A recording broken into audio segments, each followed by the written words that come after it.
Hello, everyone, and welcome to Celebrating Cinema, a podcast for the love of cinema. I'm your host, Laura Gomans, and I'm here with our producer, Elliot Bloom. What's good? Before we begin, I'd love to share some cool things going on in the coming weeks here at Lab 111 in Amsterdam. See Edward Yang's classic Yi Yi multiple times a day for its 25th anniversary re-release. Are you in the mood for love? On the 27th of September, we are playing Cupid and hosting a singles mingling night. Grab a drink at the bar, play movie-related games, and take your match to one of the specially selected date movies. Also, make sure to get a ticket to our next Celebrating Cinema Film Club, where I'll be introducing one of my personal favorites, Challengers, to coincide with our upcoming episode about desire. But first, Elliot, what have you been watching? Oh, good question. You know what I saw, actually, finally? I saw The Naked Gun. The original, the OG? No, the new one the with new Naked Gun. With Liam Neeson. What did you think? I loved it. Amazing. Yeah, Are you a fan of the originals? I think I watched the first original and I think didn't age super well. So I think I was watching it at a time where I was like, these jokes aren't really landing with me. Right. But I enjoyed like the premise of it. Mm-hmm. But this, oh my gosh, like great. It really like it's on such a thin line between being too much, going completely over the top and losing you. But it doesn't do that. And I think just how absurd it is amazing. And I think to have Liam Neeson, the guy who's probably like the most serious action man the you best can straight have. man. Yeah. So yeah, I couldn't stop laughing the whole time. And you go to not for the story or for the plot, but just for all the ridiculous gags. It's like truly a giggle a minute. Yeah. I went to see it at like 10 a.m. the day it came out. And it was pretty packed, I had to say. Yeah. Like there were a lot of like boomer men, which I thought was fun because like obviously the originals are very much dad movies, I'd say. Yeah. But yeah, I wasn't expecting it to be this funny because it is directed by Akiva Schaffer from The Lonely Island. Anything The Lonely Island does is exactly up my alley, humor-wise. And yeah, this was great. It's so dumb. It is so dumb. What have you been watching recently? The other day at home, I had a bit of like a hangover day and I was like, I want to watch something that's like a little dumb. And then I was looking at my watch list and I found Strange Days by Catherine Bigelow. Oh, yeah. Have you seen it? No, I haven't. Tell me. It's wild. It's Ray Fiennes, Angela Bassett, directed by Catherine Bigelow, written by James Cameron. Interesting. Pre-Titanic, because it's 95. This doesn't scream no like hangover film. Catherine Bigelow films are very the few that I've seen. It's goofy. It's basically like a Black Mirror episode. Okay. It was in the height of mini disc technology, Elliot. Yeah. I don't know if you remember mini disc. Yeah. Okay, just sweet. about. Just about. On the day you were born, we got rid of mini discs. So it's like mini disc technology, and you have this kind of like octopus type style device on your head, and it records like virtual reality. It records like through your eyes what you're doing. And this guy is like a dealer in these tapes because doing that activity is like drugs, you know, and everyone like looks down on it. It's like, oh, you're a, what do they call it? Like a wirehead or something. They're like, they like look down on people who do this as a drug. And then he gets a tape and there's a murder on it. It's like a snuff film. And he's like, we have to figure out because it's like someone he knows. And there's a million too many characters, a million characters. And they all have weird hair. And it's in 95 set in 99, which is hilarious because it's like futuristic in a way that 95 thought 99 would be. I thought it was interesting that a lot of the themes are still relevant, you know, thoughts on crime, like racism and things like that. It sounds also a bit camp. It's incredibly camp. Yeah. There's something about the acting style. I was saying to my partner, it's like, there's something about the acting style that is kind of like almost like that theatrical style that we loved in the 90s. That was kind of like the Baz Luhrmann thing where everything is kind of overplayed. And sometimes like they walk really fast or it's this really goofy style. I don't know what to call that style. Also, worth tuning into for Ray Fiennes trying to do an American accent. That man is so British that he can do a lot, but not an American accent. He can do a lot. American accent, not one of them. I was constantly like, where is he supposed to be from? But yeah, I highly recommend it. It's a great watch. It's kind of, there's a lot of like boobs and a lot of like very graphic, like violence in a way that it's kind of like, oh, maybe Catherine Bigelow back in that time was a bit of a pick-me girl. Yeah. You know, because I kept saying, like, I can't believe this was directed by a woman, but it's a fun watch. She has a new film coming out. It's kind of like Doctor Strangelove. It's all about in the setting of a nuclear war room, basically, and what happens if the nuclear bomb drops off. Damn. So I'm quite excited for that. I know. Just going back to dark shit. So, Yi already mentioned it in the intro. It's the 25th anniversary, and the film follows the Jian family. It's a middle-class family living in Taipei over the course of 1 year. At the center of it, we have NJ, the patriarch, a businessman with his wife and 2 kids.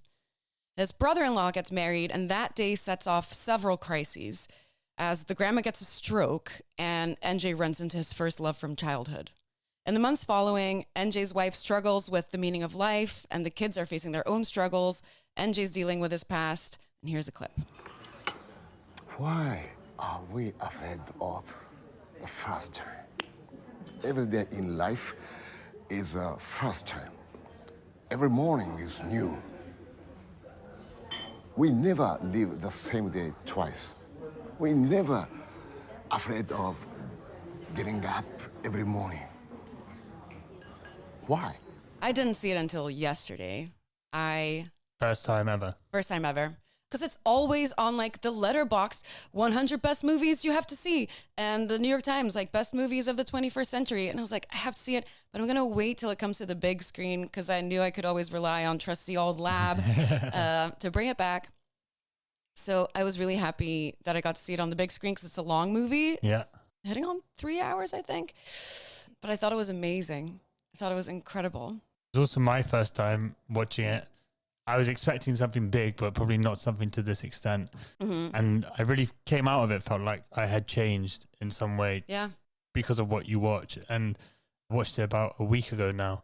I've been trying to find the words to sort of describe what it is, but I think it's sort of a recognition of how you see all these different lives, and it's set up between family generations, and the grandmother she has a stroke and is slowly dying, let's say, and it's kind of creating like a circle of life with all the 3 different generations. And you sort of begin to realize over time how much more connected they are in the experiences they're having and sort of the repetition of what they're experiencing. Yeah. So the daughter is experiencing what the father had experienced, and it's sort of reminiscent or nostalgic. Yeah, like the first love kind of thing. Yeah. And it just does this beautiful thing where it kind of overlays the things happening. I think it's funny that you just used the word big, that it was big to you, because it's a big thing about big events, but it's mostly about small. Yeah. It's about these little moments. And I just got out of the movie yesterday and someone went, how was it? I was like, oh, it's just about life stuff. It's like, what is it about? I don't know. It's life stuff. It's like these like conversations and the silences and the regrets and the, what if I didn't make the right choice? What if everything could have been different? Would it have been better? Yeah. Probably not. Like, I really love those kinds of movies that just kind of like sit with the characters doing their everyday stuff. The grandmother kind of turns into like a confession booth. Yeah. Because she has a stroke, and the doctors say like you have to keep talking to her because that might like stimulate her brain. She's like a mirror to their lives. Yeah. So like one by one, everyone sits down with the grandma and kind of does like confession to her. It's like, man, I'm really thinking like if my life had turned out this way, or man, what do I do with my first boyfriend? Or it's this beautiful through line of people sitting down with grandma who's in a coma. And there's also this adorable little kid. I think the cutest little kid I've ever seen in film. Yeah. Number 1 cute kid. And the movie's also kind of dotted with him just being a curious little boy and asking his dad all these like insanely profound questions about like, why do you only see half of life? Because you can only see what's in front of you and never what's behind you. And then the dad kind of goes like, oh, well, maybe you should use your camera. And he just starts seeing the world through this camera and capturing all these little things. And I thought that was so sweet. Yeah, he just takes photos of the backs of people's heads and then goes around giving it to people saying, I can help you see now. But I think that for me was like the crux of the film, like, and what the film does also in a way. We have a certain perception of life and we see it through one way or one lens, and this film really helps you to show the other side of it, of yes, you may be always questioning or doubting yourself or the choices you make, but in the end, that's life and you can live with it and you should enjoy it for what it is. Because I think, as you said, it's very mundane every day. Although a lot of things happen like they do in life, it still feels a part of life rather than anything sort of super dramatic or shocking. Yeah. I think he tries to show us that this will always happen and there's a cycle that we all go through, but it's also how we choose to look at it and how to interact with it. And I think that's how it changed me in a way, because you're always questioning what you're doing in life, but this film sort of not only sort of affirms the feelings you have, but gives you another way of looking at it. Yeah. Like looking back is not always better. What I also loved is that there's a line in the movie when he's having a conversation and he goes, "You never live the same day twice." And I believe that's also the subtitle of the movie, the tagline of the movie. And then, for example, his wife, and NJ's wife, struggles with the fact that she feels like she's living every day the same day. Like there's nothing going on in her life. Yeah. She doesn't know what to tell grandma. Yeah. She doesn't know what to talk about because she feels like she's always living the same day. And I think the juxtaposition between those two things, like you might feel like you're always living the same day, but if you really pay attention to these little things, you are never living the same day twice. It doesn't exist. But yeah, the looking back thing, just like interweaving that thing of like, did I make the right decision? Going back to your first love, like would I have been happier if I stayed with her, if I made that decision? Something we all struggle with in life sometimes, but you know, we only live in one timeline and you made the choices you did, and it's good to at least I feel like this movie says it's good to sit with that and make the best of what you can in this. And I think the story is only half of it, of what makes it so beautiful. And the other half is the fact that the way it's shot is very sort of still frames, very static shots. And the beauty of that, it really gives you the time to not only sit with the images, but to look, to explore the whole frame within it. And these characters aren't often moving. There's not often much action, or when there is, the camera's very static, so you see everything happening. Yeah, it's often also in wide shots. Yeah. They're just kind of like standing around. Yeah. A lot of it's filmed through windows and mirrors, which creates these beautiful tapestries of like, they'll be in a car and it'll be shot from outside. So you see the city kind of passing through in the reflection of the window while they're having a conversation. It's all these like beautifully meditative kind of shots. Yeah.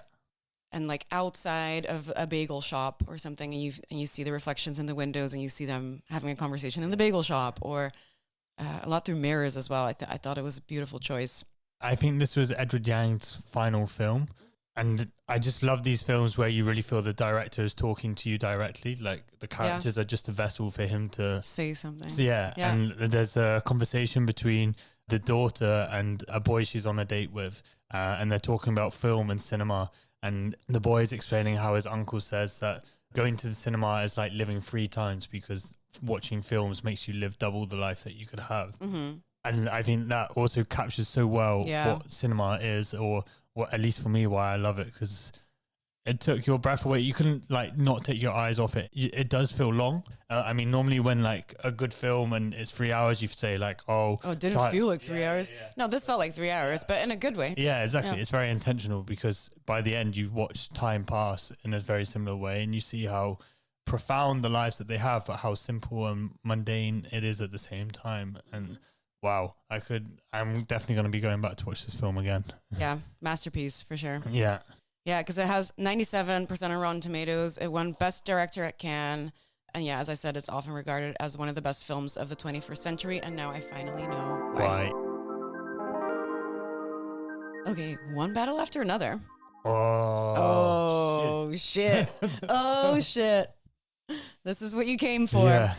One battle after another. Damn. Paul Thomas Anderson made an action movie.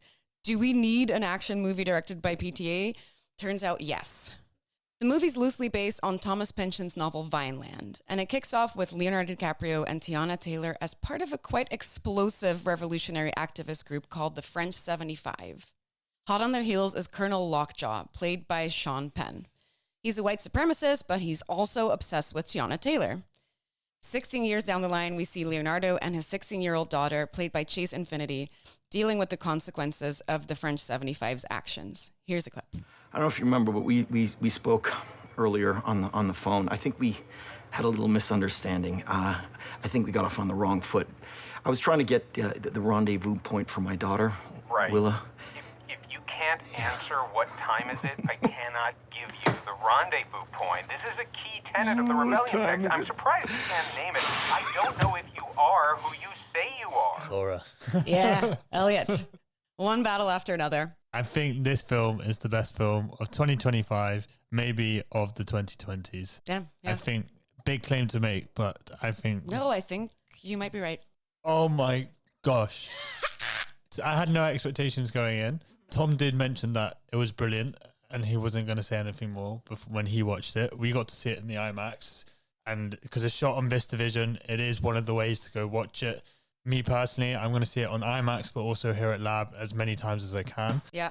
Because this film, on the one side, is very political, and at the same time, it's not. And that's the beauty of it. And I think it tries to perfectly capture the times that we live in without commenting on the times that we live in. Yeah. I think it's a film that, because Thomas Pynchon's novel Vineland is set in the 1980s, and Right. it's sort of a revolutionary group from the 1960s that were protesting the Vietnam War and other atrocities at that time, and sort of looking at the aftermath of what happens to a revolutionary group when they don't get their demands and how do they continue living. And Paul Thomas Anderson tries to transport this to the present day, and it shows you how timeless that thing is of we continue to fight this one battle after another. Yeah. But how do we go on living in that way? How do we remain true to our principles that we want to live by?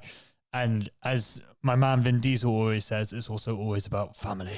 Family. Ohana. That's Ohana. Yeah. What I think is great about this movie, there's many things that I think are great, but I'm excited for it to do really well at the box office because I think it has enough appeal as an action movie to the regular action crowd. Yes. But it has enough PTA for the PTA heads because I believe in initial test screenings about like a year ago, it wasn't received very well. Yeah. And I think it's one of those things where like PTA fans didn't really know what to make of like, he's going to do a big scale action. Like, I think it's like a 200 billion action 130 movie. million. 130 million action movie with Leonardo DiCaprio. How is this going to work? But I think it's such a masterclass in balancing that. Yeah. So you're like, there's action, but the whole time from the get-go, you're invested in these characters and their motivations, and oh God, it's just so good. There's a car chase scene in this that's filmed unlike any car chase scene I've ever seen in my life. Because we were sitting next to each other, I was just looking at you like, what the hell is this? This is so neat. So it does have a lot of that like amazing filmmaking. It has this insane like absurdist humor. Steven Spielberg hosted a Q&A and he compared it to Dr. Strangelove, actually. And the tone of like, it's about serious things, but there's this like weird tone of humor to it. Yeah, Sean Penn is hilarious Oh my in this God. film. Yeah, he plays Colonel Lockjaw, and he's sort of like this sexually frustrated yet white supremacist guy who's in love with Perfidia, I believe her name is. And Perfidia Beverly Hills, great name. played by Tiana Taylor. Apparently it's based off a Spanish song, Perfidia. Oh, That's where the character come from. That's where I was listening to an interview. But with that car chase scene, I can't remember if you said it to me or I read it somewhere, but someone said it's probably the best car chase scene without seeing any cars actually overtake each other. Right. Because it's just these rolling hills and you see the suspense build.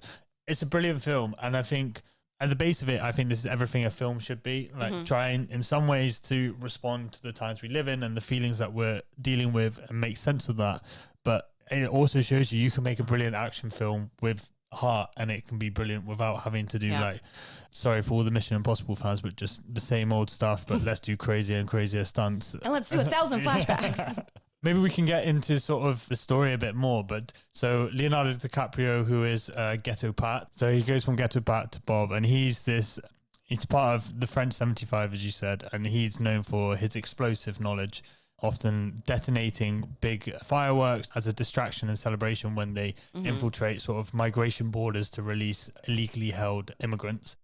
And he then sort of has a baby with Perfidia and things happen. They have new identities, and he's raising Willa by himself. And it's sort of him coming to terms with, like I said before, of he's sort of stuck very much in the past. He feels like his good days are behind him, but he has a duty to raise his daughter and becomes much more focused on her. But he becomes very paranoid also of people still coming after him, but also the world not being safe for her to live in. He's also a massive stoner Lebowski style. Yeah. He's wearing a robe and he's smoking weed all the time. He is, and he's watching Battle of Algiers in the middle of this Right. on repeat, which I also find very funny. And then Colonel Lockjaw comes after him again for reasons don't want to spoil too much. He is then chased, or him and his daughter are on the run and being chased. And the funny parts are when he's having to remember code words, but doesn't remember any of them because they're from 20 years ago. It shows this idea of how people who are once revolutionaries not able to live up to who they are now or something, and how also when he's on the phone to to people who are part of the resistance efforts, not taking him seriously enough, and this who I am? this disconnect.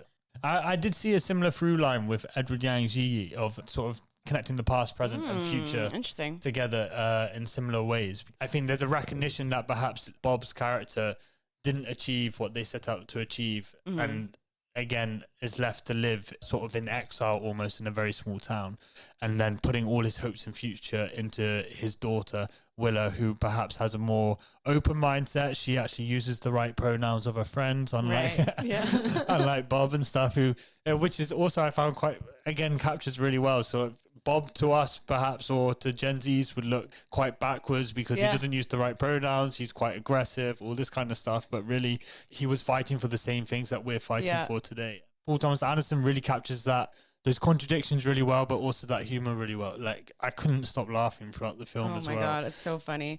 And can I just say, Chase Infinity, the daughter, she plays 16, but she's actually 25 years old. But she looks 16, but she's incredible. I think it's her first movie. I think she's done a TV show before. She's absolutely incredible. I think it's insane for someone who's doing their first big movie to really hold their own with some of the biggest movie stars of all time. Yeah. She was incredible. Couldn't look away. Big kudos to her. Also, Regina Hall, who plays a side character. She plays Deandra. Beautiful stuff from her.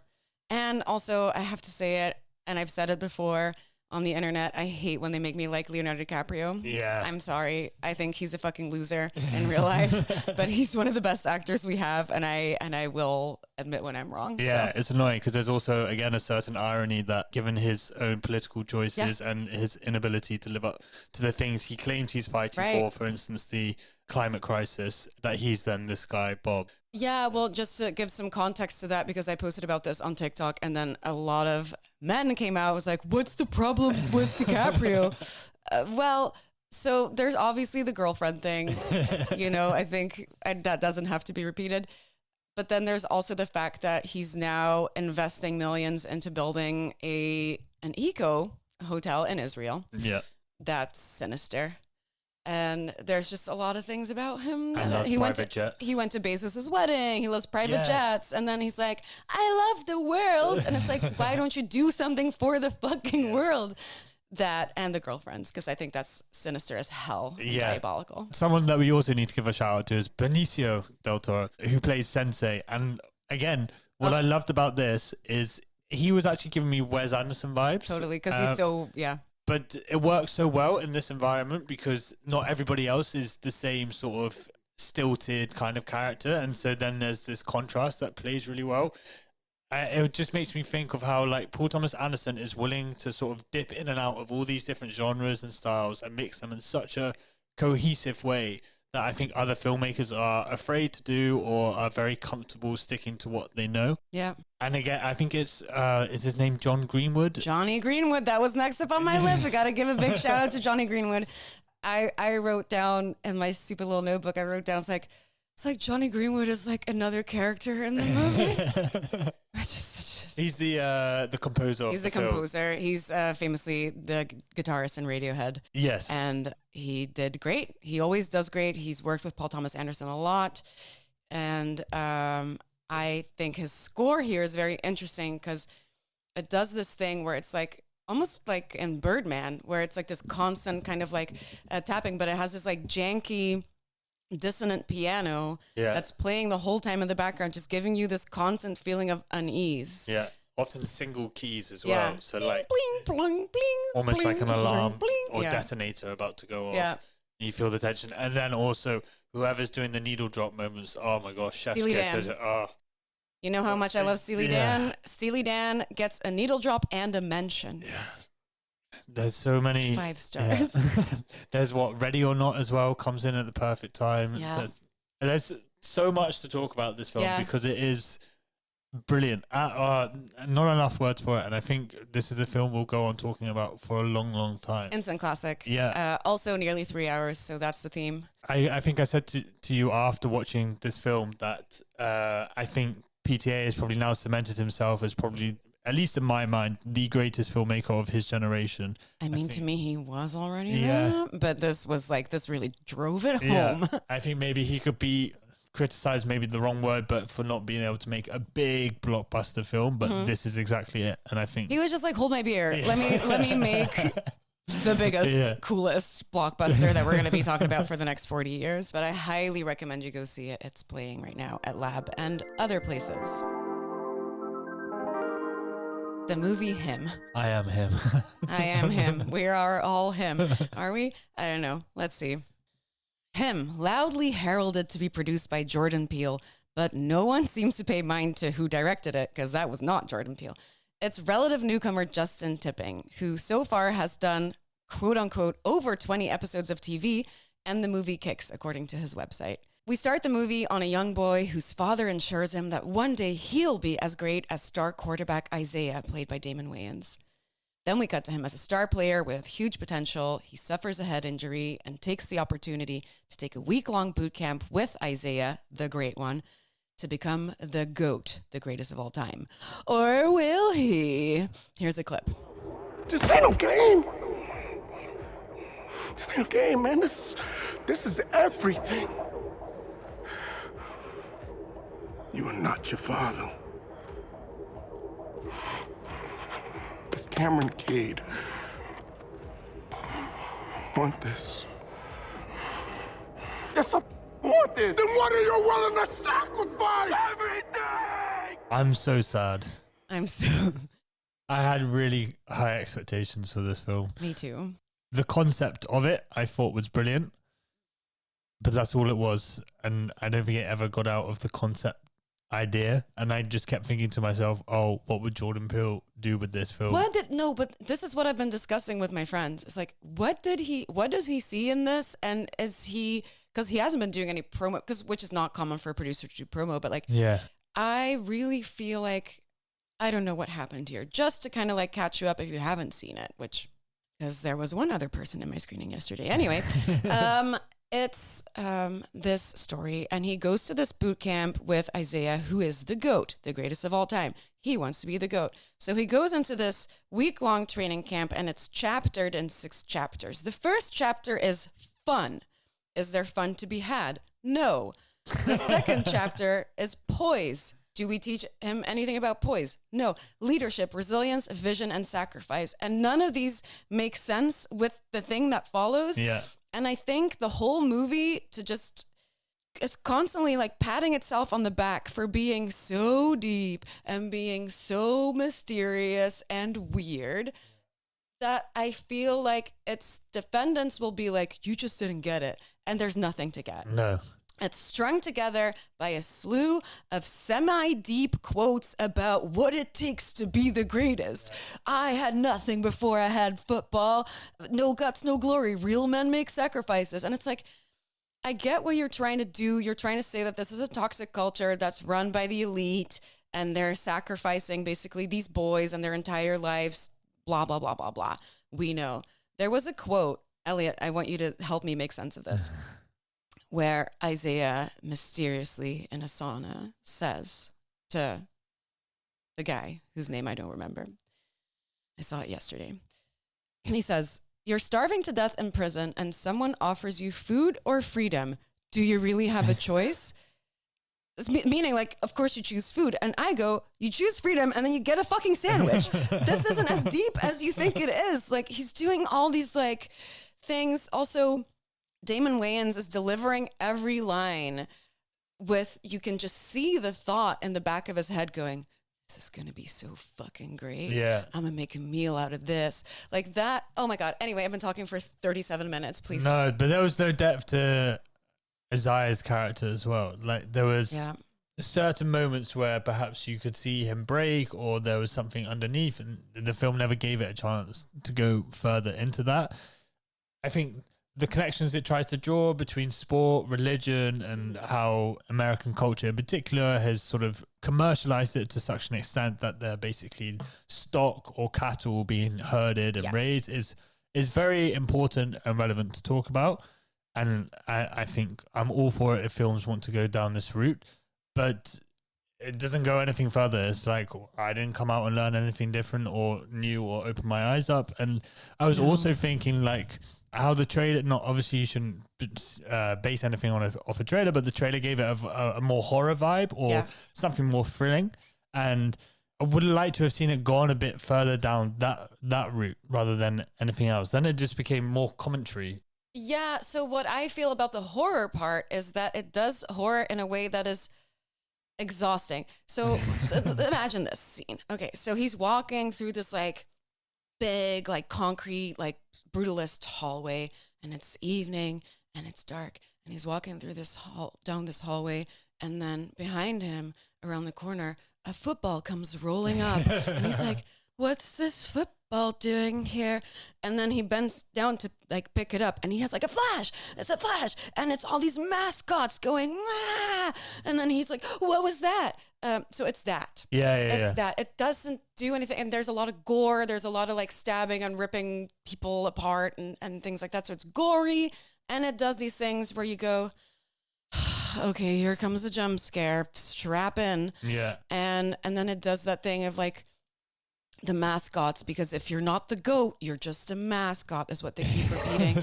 And it's like, yeah, I get it. It reminds me a lot. I don't know why I'm making her a catchphrase for this, but it reminds me a lot of like Emerald Fennel in a way that like, it's just this thing that's like jerking itself off for how deep it is. And meanwhile, we're all sitting here is like, yeah, he killed all the people to get Saltburn, obviously. And that's kind of what it's doing. It's like, wait, are you...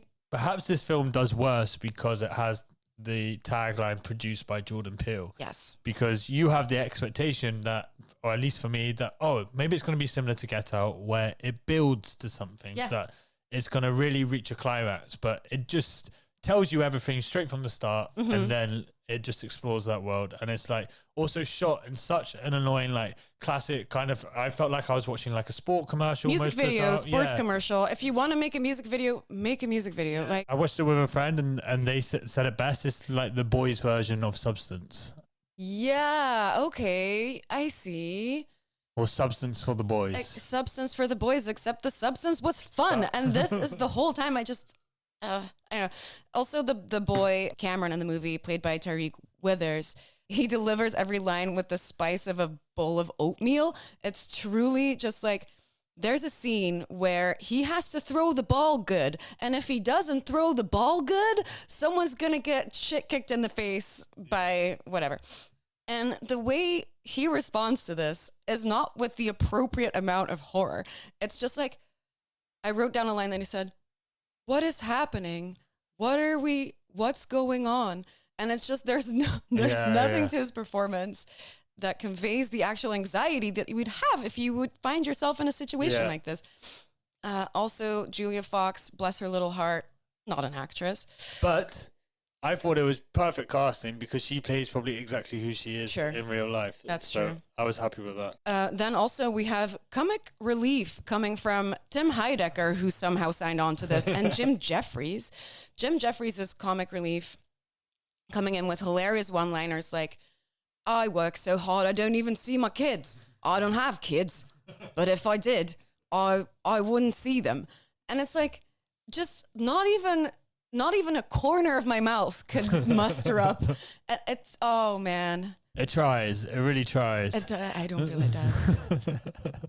It feels like it's written by AI. The whole time I was thinking, this feels like it was written by AI. Yeah. It's... But we would be spoiled if it was 3 instant classics in a row to discuss. Come on, that'd be too much. Yeah. So we need one steaming pile of horseshit in there. I think you're so right in saying that if this wasn't produced by Jordan Peele and led on every poster with size 140 font, produced by Jordan Peele, and somewhere as a footnote saying directed by Justin Tipping of the Peacock series, Joe versus Carol, the Tiger King spoof story, it wouldn't have had these insane expectations. I have to say, there are parts of it that look incredible for a sports commercial. Yeah.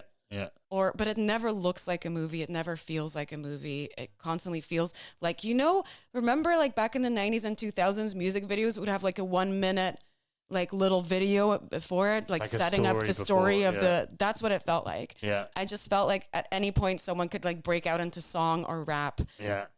And even that didn't happen. So it felt like a sneeze that never came. All 3 of these movies are now screening at Lab 111. You know where to get your tickets. It's at lab111.nl or in the show notes. Stay connected with us at Celebrating Cinema and Lab by following at Lab111 on Instagram and Letterboxd. If you love what we do, support us by leaving a review on your favorite podcast platform. It really helps us climb the ranks of the podcast charts. This was a Lab 111 production, edited and produced by Elliot Bloom with music from Hugo Emertzal and artwork from Studio FFF.